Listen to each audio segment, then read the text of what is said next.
I was born on the very last day of the year, so every birthday is a good time to think about the age that I was and the one ahead. This year, I knew that I wanted to start oil painting. I spent my 30th birthday in China last winter. My parents took me to this area on my very first trip, and coming back felt so special.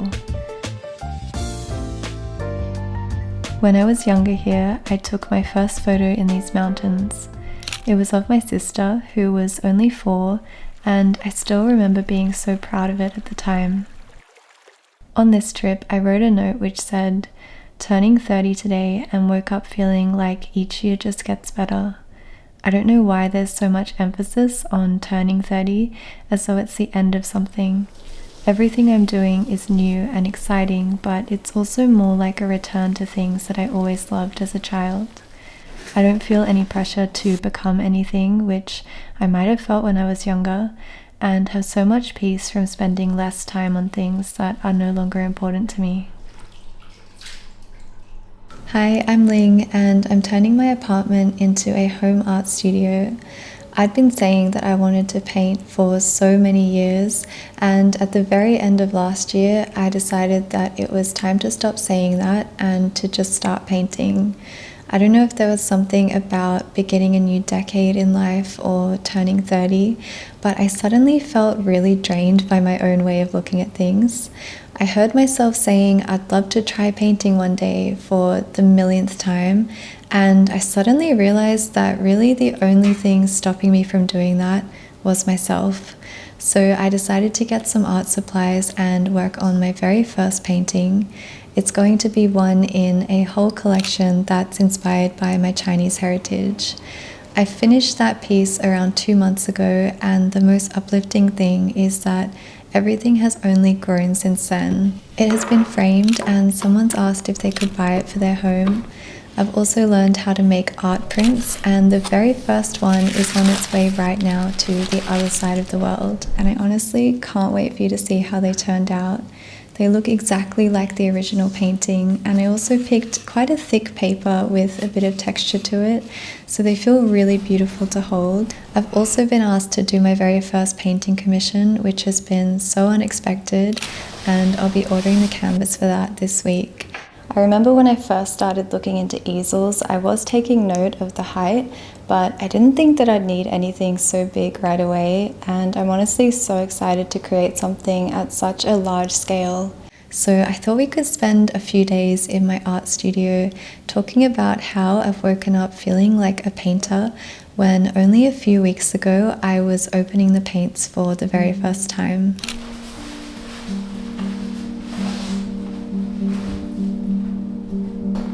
I couldn't have predicted these opportunities, and when they came up, I really questioned why I didn't start earlier. I was talking to Jace about it and said something like I shouldn't have waited for so long to paint. He said that he didn't see it that way because there were so many other things that I needed to experience first to even get to this point, and that's definitely part of it. Just before I started painting, I even wrote in my journal that I know I can take everything I have learned, experienced, and captured until now and turn it into something uplifting. I still feel this, but at the same time, I also know that I can pinpoint a day where I didn't paint and thought I couldn't paint, and another day where I had a finished painting, had made prints, and had been asked to paint more. It's almost as simple as it sounds. I feel like I woke up an artist.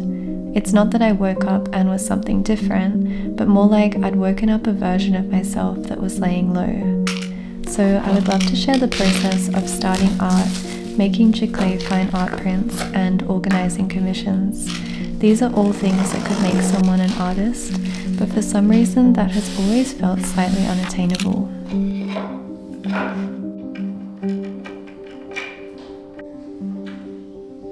One day I told my friend that I was feeling a bit stuck with this idea. She recommended reading The Artist's Way, and we picked up the book at the end of last year. There is a lot that we could chat about from this, but the main thing it made me realize was that I actually had so much resistance to calling myself an artist.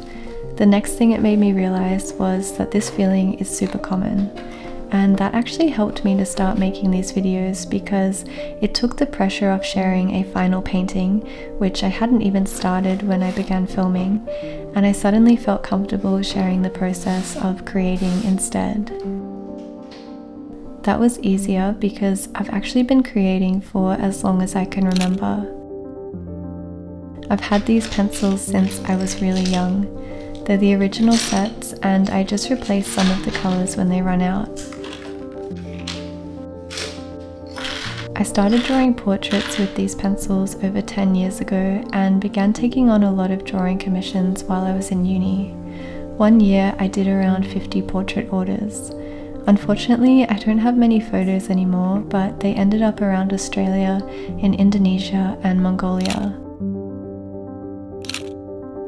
The best thing about this kind of art is that it's made to share with people and to cherish memories of grief or celebration, and I really loved working on all of them. Back then, I also shared drawings on Instagram and started making poster prints. My grandparents always had these prints hanging on their walls, but after my grandpa passed away, I also found them in piles between books on his desk. I found out later that he'd been sending them to his friends, who I eventually met, and they had them hanging in their living room too.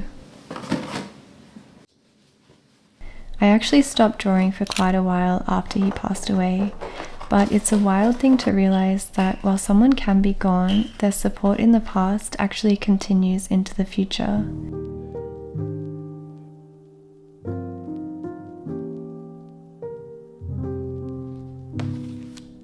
I didn't draw for a long time though, and I realized that one downside of taking drawing commissions is that once they're sent out, I don't have much to show. I hadn't really drawn anything that was purely for myself, and I didn't own any of them. I eventually started some big drawings and I never finished them. I went into a corporate job instead and barely had time for anything else in life, let alone the hours needed to work on a drawing. I feel like the only thing that really makes someone creative is that they do creative things. They follow their curiosity and act on their ideas. So I decided to make a lot of changes, to leave a whole career, and started turning my apartment into an art studio. It's a very simple space with 2 folding tables, an easel, and art supplies in boxes. It's so straightforward, but calling this space an art studio actually made me feel more like an artist, because it's just a calm place where I can create every single day. I started choosing photos to draw and decided to keep small paper on the table all the time. I spent a lot of time on the first one, but as soon as I finished it, I had hundreds of other ideas. I found out that if I put something off for long enough, like stopping a drawing or never starting a painting, it's very easy for me to feel guilty about that time. And for a while, I saw it as lost time, where I thought about how much better it would have been if I just kept going. But creativity is always in the background, and in hindsight, I think stopping some things can lead to better changes. I don't think my art would benefit from me continuing to make exactly the same things that I made 10 years ago, and I don't think I'd even enjoy the same style anymore. On one hand, maybe I could have pursued it harder and practiced portraits more and more, but on the other hand, I followed other things that I was interested in and started learning completely new things all the time. When I put off new projects now or feel worried about starting them, it's only because they're actually challenging, which is probably pushing me in a good direction.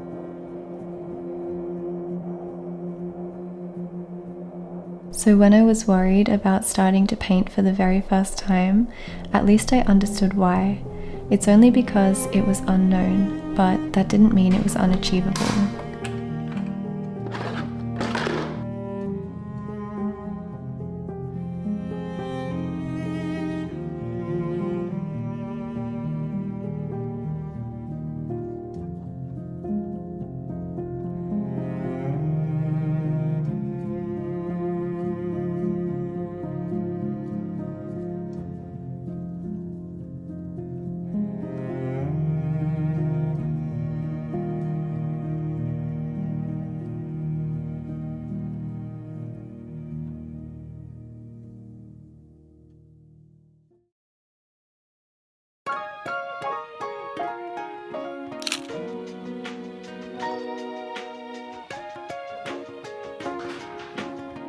Another thing that really helped me to start painting was having a deadline.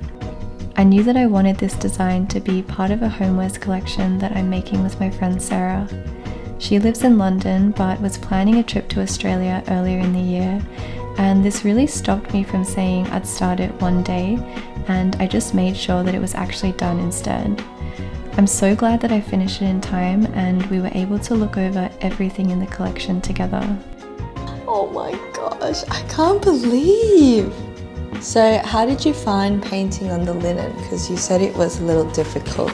She really liked it just because it was kind of like staining the fabric instead of painting. Oh, this is so nice. This makes me feel, I don't know, like hopeful. There's something like it's calm, and it's also, I don't know, something new, something fresh. It really feels like very nice to look at, actually. Oh, I'm so glad. It's so nice. That's definitely the feeling I wanted.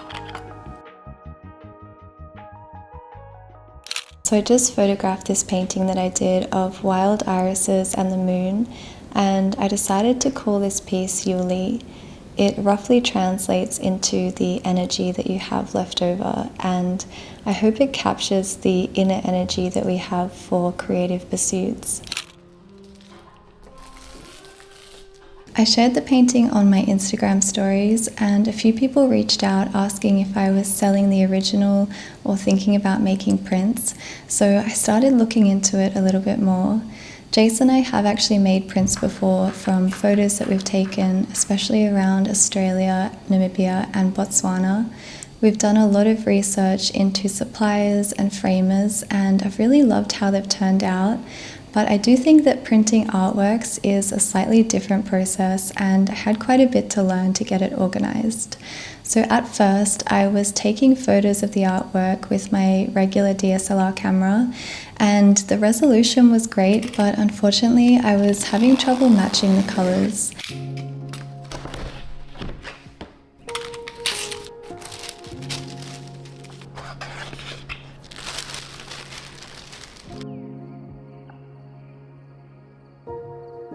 The lighting in this apartment is amazing, but I think my photos were just a bit too cool toned, which was really changing the shade of green. I also tested a range of paper and there was nothing really wrong with the quality of it, but I felt like it wasn't really matching how soft the original artwork was.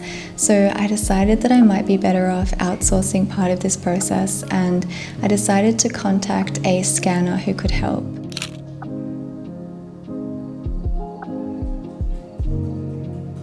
The original canvas for this painting is around 50 by 70 centimeters, and it does cost quite a lot to scan something on such a big scale, but I think it ended up being the most important step that I could take for these prints, because this particular scanner specializes in art reproductions, and the final thing looks exactly like the original painting.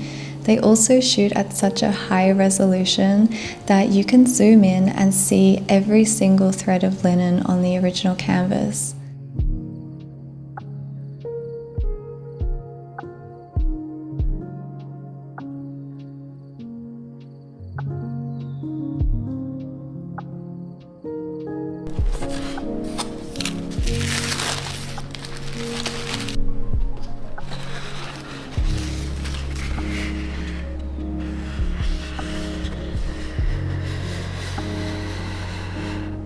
Once I had the scan and the final image ready, I decided to try fine art printing instead, and I think this has made the biggest difference. I tried a lot of different options, and they can be a little bit more expensive to make because it's all printed on archival grade paper. They also use a specific technique called GICLÉE, which is just a type of printing process that works really well for reproducing artworks. So the one I ended up with is 100% 310 GSM cotton, and now that it's ready, I can leave a link to my store below, and I honestly can't wait for you to see how they turned out. They look exactly like the original painting, and I also picked quite a thick paper with a bit of texture to it, so they feel really beautiful to hold.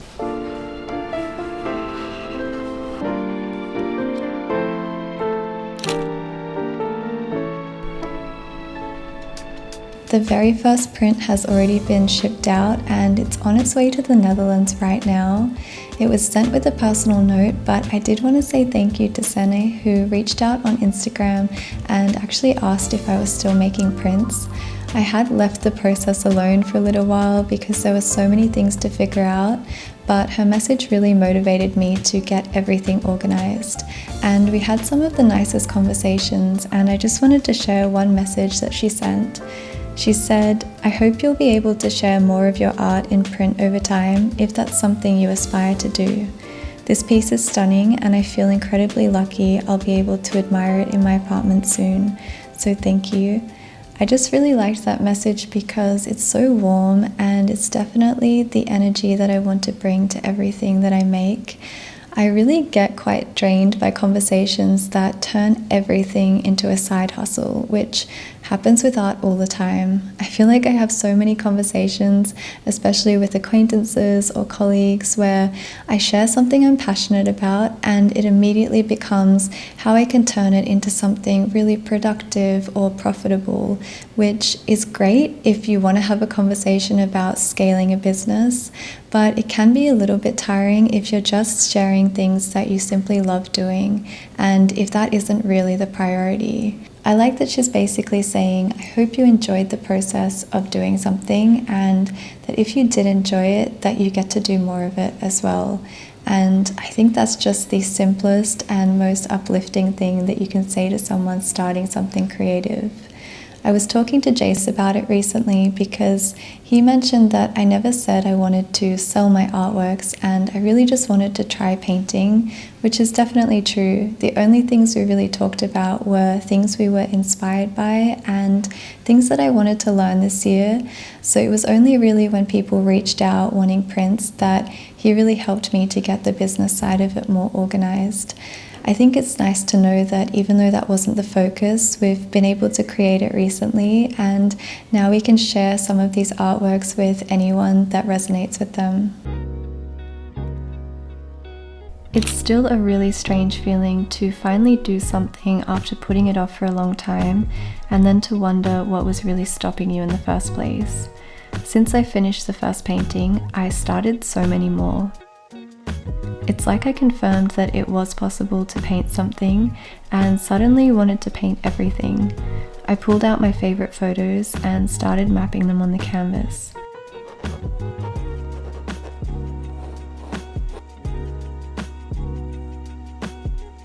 While the first layers of one painting dried, I pulled out another canvas.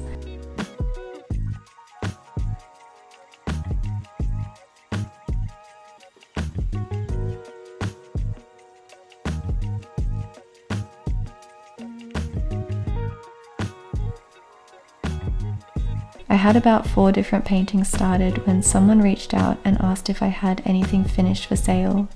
They really liked the one of the moon and irises and wanted to fill a huge wall in their home. They're also looking for an Asian Australian theme, so we're planning a custom artwork and I've ordered a huge canvas.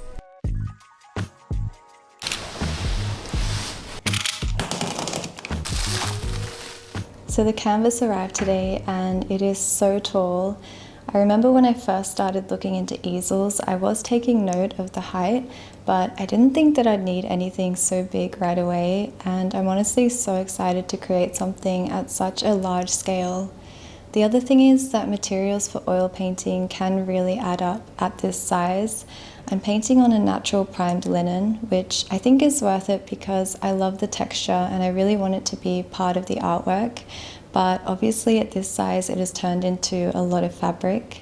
I'm also sourcing the frames early on because I really don't want anyone to have to worry about framing if they commission a painting or buy an original. But it's sustainably sourced Australian timber, and at this size also does add up to be quite an investment. So knowing that someone is pre-ordering an artwork is really the best thing and actually makes it possible.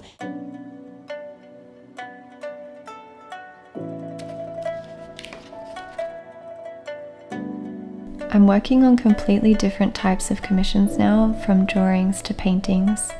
I think the main thing that's helped to organize them has just been sharing my ideas. If people really connect with a story or a style, they'll start to envision it in their own space. So while this painting is something that I'd never really thought of doing on my own, the commission itself has become a collaboration.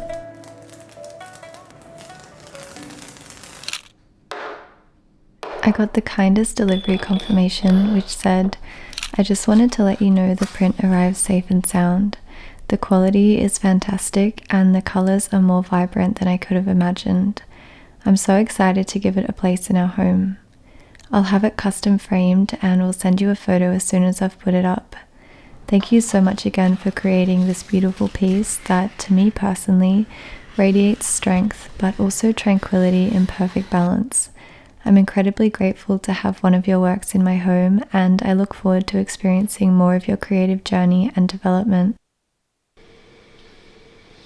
It sounds silly to say this now, but I did start this year thinking that I would begin to make art for myself. But the best thing about it has really been that I've been able to share it in so many ways that I couldn't have predicted. 畫㗎喎，衰鬼嚇！畫得幾靚啊！呢張相啊影得幾得意，我妹好靚。I always wanted to turn my apartment into a home art studio, and it's quickly filled up in the last few weeks. There was actually a prompt in the artist's way that was to write 5 things you would like to do. Some things I wrote were, I would like to spend as much time as I can creating and following any feeling of inspiration. I would like to celebrate every memory. I would like to use art to connect more to Chinese traditions and history. At the end of this list, I wrote that I'm doing all of these things already, but at the time, there was one that I hadn't quite started yet. I said I would like to make videos just for art, and very soon after, I made this channel. If you're watching this, thank you so much for spending time here. I might have been able to paint in my living room at any time on my own, but every other opportunity I mentioned has actually come from sharing my painting here, so if you've watched any of my videos, I really appreciate your time and support. I'll leave a link to the art prints below and there'll be a discount for you, but in the meantime, I hope it's been a good place to just unwind and think about possibilities.